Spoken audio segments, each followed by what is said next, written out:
Welcome to Chillin' 101. We hope this video helps. You start by launching Winscp and creating a new session so you can connect immediately. Enter the hostname and port, then your username. Choose password for quick tests or a private key for secure, automated transfers.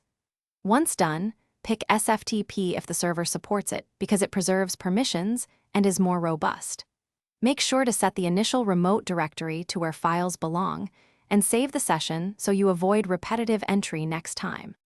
You now transfer files using the dual pane interface, local on the left and remote on the right, which makes drag and drop immediate and visual. Once you select files, choose transfer mode, binary for executables and images, text for editable files, or automatic for mixed types, so data stays intact. If you expect interruptions, add transfers to the queue and enable resume. Make sure to set remote permissions after upload when scripts or executables need execute bits. You finish by verifying that files arrived intact.